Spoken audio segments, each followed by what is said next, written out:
Welcome back to the deep dive. Today we're doing something a little different. Usually, we take a book, we crack the spine, and we see what's inside. But today, Yeah. we are effectively walking into a war room. Yeah.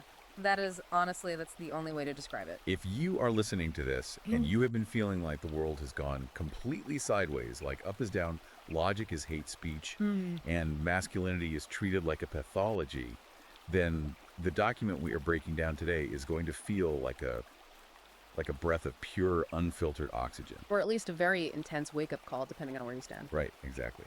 We are diving into turbo trauma, agenda, identity disturbance, and other BPD spectrum pathologies by Conrad Riker. And I want to say right off the bat, if you like what you hear today, please like and subscribe to the show because the algorithms definitely do not want this kind of conversation happening. No, they don't. And let's be clear right from the jump here. This is not a polite sociological study. Riker frames this text as a manual for the red-pilled man, for the men's rights activist, or really just for any guy who feels like he's been sleepwalking through a nightmare designed to emasculate his intellect. Now, we need to set a ground rule for this deep dive. Riker's book tackles highly politically charged content, left-wing, right-wing culture wars. It's all in there. Oh yeah, it's heavy. We are not taking any sides today. We are impartially reporting on the content provided. We are not endorsing Riker's viewpoints. We are simply trying to convey the ideas contained in this source material so you can make up your own mind. Exactly. We're just the messengers unpacking the text. And Riker doesn't pull punches. He calls this book artillery for the mind. The basic premise is that we aren't dealing with a political difference of opinion anymore. We are dealing with a mass psychological breakdown. He argues that the modern cultural narrative is a nightmare, and this book is the wake-up call. It is a manifesto for the sovereignty of the individual. His background is interesting, too. He claims to have navigated the wreckage of the modern world, including his own relationships with borderline personalities, and he's returned with a very specific set of tools. The Trivium, right? Yeah, the ancient tools of the Trivium: grammar, logic, and rhetoric. He uses these to dismantle what he calls the emotional arguments of the lunatic left. Before we even get into the weeds, I have to say this to you, the listener. If what we discussed today resonates with you, if you feel that click of recognition Riker is explicit that you need the full armory, you need to go to Amazon Kindle or Google Play Books immediately and buy this ebook. Because what we are doing here is just giving you a reconnaissance briefing. Right. The full text is the weapon you keep in your pocket. So go to Amazon Kindle or Google Play Books. Okay. And for ongoing battle updates, Riker tells readers to follow him on Substack at Conrad Riker. That's at Conrad Riker. He posts daily there about this war against the narrative. But let's get into the core diagnosis, because this is where the book really sets itself apart. Right, the diagnosis. Usually when we talk about woke culture or the left, people talk about ideology, Marxism, socialism, postmodernism. But Riker is throwing a curveball here. A massive curveball. He says, sure, that's part of it, but the root cause isn't political, it's clinical. He argues that modern leftist culture is a collective manifestation of borderline personality disorder, BPD. He's taking a psychiatric diagnosis usually reserved for individuals and applying it to a massive cultural movement. To understand this, we have to unpack what BPD actually is. Because I have to play devil's advocate here to remain impartial. Isn't that just rhetoric?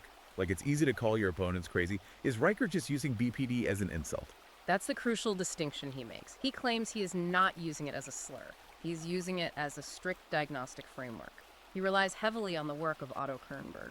Kernberg is a titan in the field of psychoanalysis, right? Huge. He studied borderline personality organization in depth, and Riker goes through the clinical criteria one by one and overlays them onto societal behavior. So walk us through that map. If society is the patient, what are the symptoms? The first and most obvious one, according to Riker, is identity disturbance. In a clinical setting, a BPD patient lacks a stable self. They feel a chronic sense of emptiness. Because they don't know who they are. Yeah. They are constantly shape-shifting. Exactly, latching onto external labels to fill the void. Which explains the obsession with labels we see today. Right, Riker argues that the modern activist doesn't have an identity rooted in character or competence or values, things that are internal and stable. Instead, they have an identity stack. I am a gender, a political affiliation, a victim status. So the Cartesian self, the I think, therefore I am, is replaced by I identify as. Precisely. And because those things are external, they are incredibly fragile. If I challenge your political opinion, I'm not just challenging an idea, I'm attacking your actual existence. If your identity is I am a victim and someone says, actually, you're doing fine, They haven't just stated a fact, they have shattered your mirror. And that fragility leads to the second criteria, which is splitting. Splitting. It sounds like a horror movie title. What does it mean in this clinical context? In psychoanalysis, splitting is a defense mechanism where a person views the world as all good or all bad. There is no nuance. There is no gray area. You are either an angel or a demon. I see where this is going. The oppressor versus oppressed narrative. It fits perfectly into his framework. Riker argues that the oppressor versus oppressed binary isn't sociology. It's a symptom of mental illness. It's a refusal to see complexity. So if you are on their side, you are a saint no matter what you do. Yeah.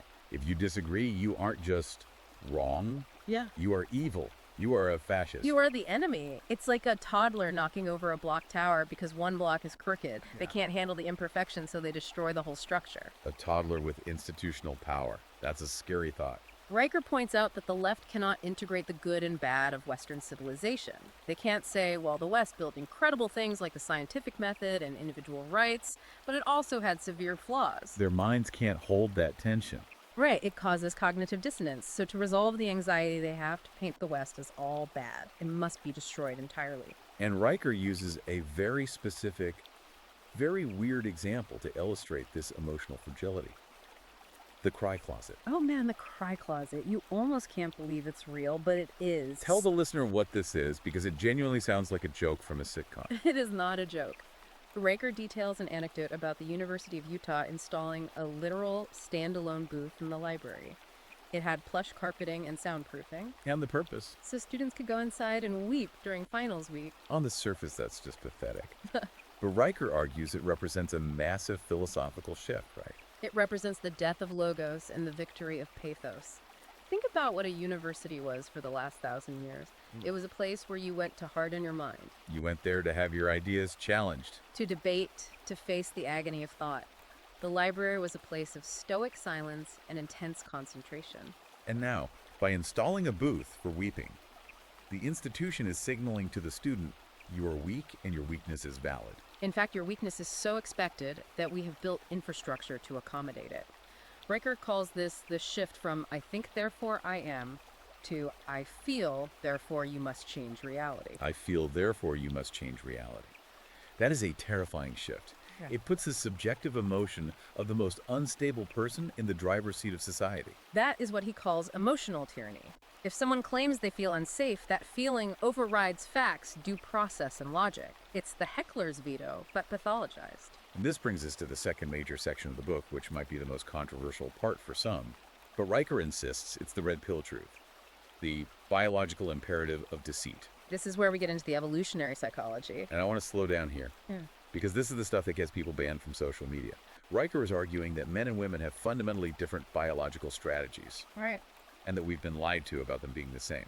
Correct. Again, we're just reporting his thesis here. He breaks it down to the basics of survival and reproduction.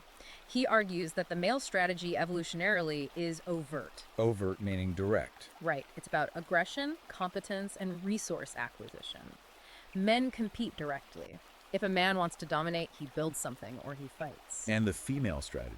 Riker describes it as covert manipulation or social Machiavellianism. He argues that because women were physically smaller and more vulnerable throughout history, they didn't evolve to win through brute force. Makes sense from an evolutionary standpoint. If a woman dies in tribal warfare, the reproductive capacity of the tribe takes a massive hit. So women evolved to be risk-averse regarding a physical danger, but high risk in social manipulation. So gossip, reputation, destruction, social ostracization. These are the female equivalent of a spear. Precisely.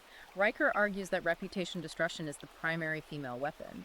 And in the modern world where we don't throw spears anymore, the social weapon has become the dominant weapon. A woman can't beat you in a fist fight, but she can destroy your career, your reputation, and your access to your children with a whisper campaign or a false accusation. The weaponization of empathy, that's a key phrase he uses. Let's drill down on this because he backs it up with neurological research on what he calls the crying hack. Now, I can hear skeptics saying, come on, crying is just an emotion. Is Riker saying there's something biologically distinct about female tears? He claims it's hardwired neurology. He cites specific research regarding how the male brain responds to the sound and sight of female distress versus male distress. That's a difference. When a man sees another man crying, the brain registers it as a context-dependent event. It might elicit sympathy or it might elicit disgust, depending on the situation. When a man sees a woman cry. Specifically a woman of reproductive age, the research suggests it triggers a cortisol spike, which is stress followed immediately by an oxytocin flood if he moves to comfort her. So his brain basically drugs them. It overrides his threat detection. It effectively takes the logic module offline and engages the protector module. Riker argues this is an evolutionary adaptation. Women needed a mechanism to stop male aggression instantly without fighting back. Tears are that mechanism. They are a biological circuit breaker. Okay, that makes sense for survival in the Stone Age. If a woman is in trouble, you want the men to protect her. But Riker is arguing this has been weaponized now. He calls it a Trojan horse. Because that same signal tears can be used offensively. In a conflict, if a woman starts crying, the man's defenses drop. He is biologically compelled to lower his shield, but in that moment she can strike. This is the cry-bully concept. Exactly. I am a victim, therefore I can destroy you. Riker argues that modern feminism has institutionalized this biological hack. The entire movement is effectively a global cry-bully tactic. We are oppressed victims, so give us power. It explains the constant oscillation between I am a strong, independent woman who needs no man, and I am a victim of the patriarchy and need government protection. It's that BPD, I hate you don't leave me dynamic, played out in politics. And Riker connects this to hypergamy. Let's define hypergamy for the audience, just so we're all on the same page. He defines hypergamy as the female drive for security and status. He argues that what we call female intuition is actually a hypervigilance to social cues, evolved to extract resources without physical risk. It's about ensuring survival by aligning with the strongest or most resourceful provider. And if that provider is the state, Then they align with the state. That's his key point. Riker argues women have swapped the husband for the government. But to keep the government the new provider acting as the protector, they have to maintain the narrative of victimhood. now you would think that psychology, the actual study of the mind, would understand these dynamics. But Riker takes direct aim at the American Psychological Association, the APA. He looks at their recent guidelines on men and boys and sees a literal conspiracy. The guidelines that talk about traditional masculinity being harmful, I remember when that came out, it caused a huge stir in the manosphere. Riker dissects it ruthlessly. He calls it a manifesto to feminize men. The APA basically stated that traditional masculinity ideology is associated with negative outcomes. They listed things like anti-femininity achievement, eschewing the appearance of weakness and adventure risk, and violence. Achievement. Achievement is bad now, according to the APA. In the context of the guidelines, it's framed as part of a harmful script. Riker argues this is the medicalization of male nature. If you tell a boy that his desire to compete to win, to be strong, and to not cry when he gets hit is pathological, you are telling him that he is the disease. It's gaslighting an entire gender. Your instincts are wrong. Be more like your sister. That is a very apt analogy. And Riker argues this isn't accidental. This leads us right into the institutional capture. Section 3 of his book, he traces this back to the long march through the institutions. This is the history lesson a lot of guys miss. They think this stuff just popped up on Twitter in 2016. But Riker goes way back to the Frankfurt School. And I want to zoom in on Theodor Adorno here. Riker singles him out as the architect of a specific psychological weapon, the authoritarian personality. Yes. You have to look at the context. This was the 1950s. The U.S. had just defeated fascism. Everyone agreed Nazis were bad. Adorno, being a Marxist, wanted to figure out how to frame American conservatism and traditional fatherhood as merely pre-fascism. So his goal was to link the guy who goes to church and disciplines his kids directly to Hitler. That was the literal goal. He created this F scale, the fascism scale, and he rigged the questions. If you believed in strict parenting, high F score. If you believed in traditional gender roles, high F score. If you respected authority, high F score. So he pathologized normal masculine traits. He turned the father into a villain. Before Adorno, the strict father was seen as a pillar of the community. He raised disciplined, strong sons. After Adorno, the strict father was viewed with suspicion. Is he creating little fascists? Riker argues this was the first major blow in the turbo trauma agenda. It severed the link between the protective father and the family. And then Herbert Marcuse took it further. He argued for repressive tolerance. Right, the idea that to create a truly tolerant society, you must be intolerant of the right and tolerant of the left. Riker says Marcuse is the grandfather of the deplatforming movement. Critical theory, as Riker describes it, isn't about finding truth. It's about critique. It's about finding the cracks in the foundation and hammering a wedge into them until the building falls. It's a philosophy of pure destruction. It's like acid. You pour it on the family, on religion, on logic, and you watch them dissolve. And this is all part of the R strategy attempting to override the K strategy. Okay, let's break down R strategy versus K strategy for the listener who might not be a biology buff. This is crucial for understanding the turbo trauma concept. In evolutionary biology, an R strategy is about quantity over quality. Low investment parenting, high reproduction dependency on the environment. Think rabbits. They have a million babies, don't raise them and hope some survive. And a K strategy. It is high investment loyalty, truth planning for the future. Think wolves or humans traditionally. Riker argues Western civilization is a K-selected strategy. It requires discipline and high investment. While the left, with its emphasis on dependency, free resources, and lack of consequences, is pushing an R-selected strategy. Exactly. They're weaponizing pathological altruism to destroy the host civilization. Pathological altruism is when you help someone to the point that it kills you, or when you help the other at the expense of your own tribe. Riker argues we are being guilt-tripped into civilizational suicide, and nowhere is this war more visible than in the education system. This is the war on boys. I have friends with sons, and they all say the exact same thing. School is a nightmare for boys right now. Riker calls it the feminization of education. He argues that schools have pathologized normal male behavior. Rough play competition, fidgeting, drawing tanks. These are all treated as disciplinary issues now. He tells that story about the finger gun suspension. A kid points his finger like a gun and gets suspended. It's a projection of female anxiety onto male biology. The teachers, who are predominantly female, see a finger gun and hallucinate a school shooter. They can't distinguish between play aggression and actual violence. And this leads to the ADHD epidemic.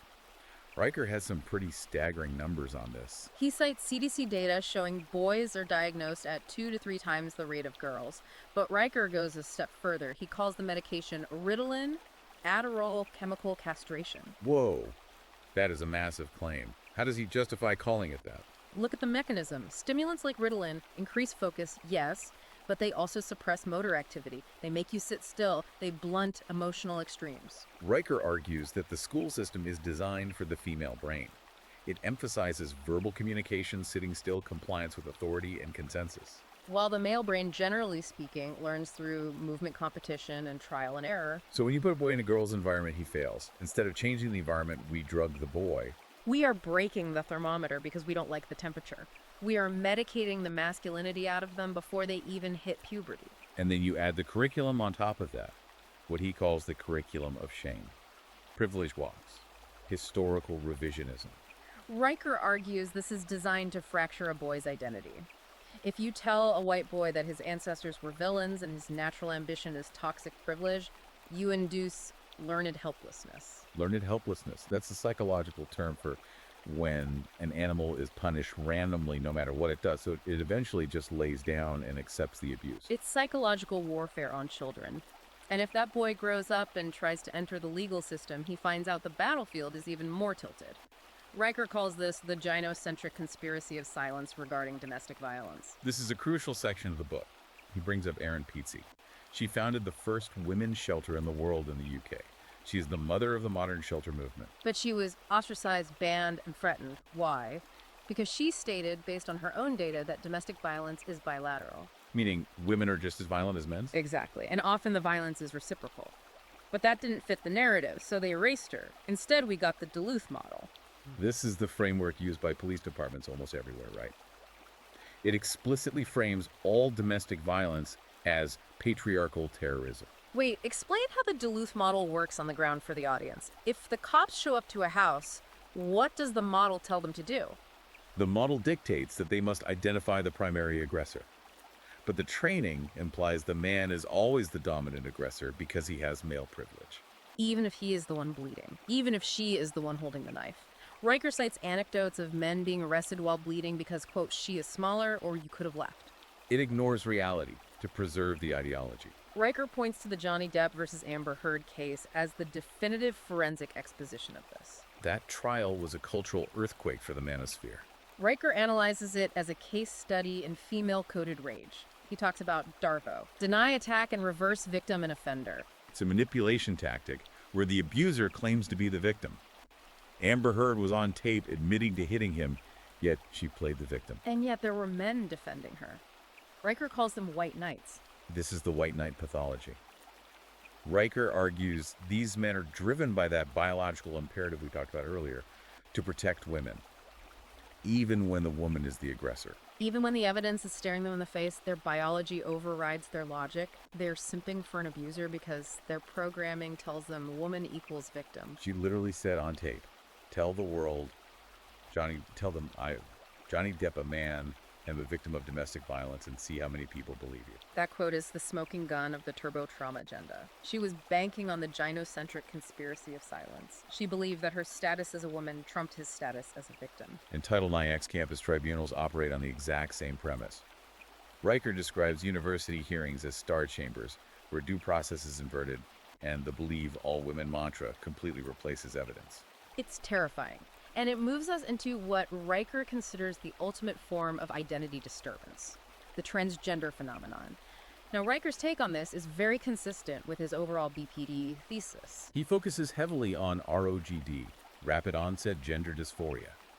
He cites Lisa Littman's research, which suggests that for many teenage girls, this is a social contagion. It spreads through peer groups like a trend. But Riker connects it to the mothers, which was a totally new angle for me. Munchausen by proxy. Yes, he argues that in many cases this is Munchausen by proxy on a societal level. Munchausen by proxy is when a caregiver makes a child sick to get sympathy. Riker argues that modern trans moms are doing a social version of this. Mothers gain social currency, they gain status in the woke hierarchy by having a trans child. It makes them the ultimate ally. They get to be the martyr and the saint. So the child's identity becomes a prop for the mother's ego. That is his argument. And for the kids themselves, Riker sees the trans identity as a shell. Remember, we talked about identity disturbance. If a kid has no stable self, no sense of who they are, and they are suffering from trauma, or maybe they are on the autism spectrum, which Riker notes is very common in this cohort, the trans label offers a rigid, pre-packaged identity. It's a crab finding a shell because it's too soft to survive the ocean. A hard, prefabricated shell. It comes with a flag, a community, a set of enemies, and a strict script. I am trans.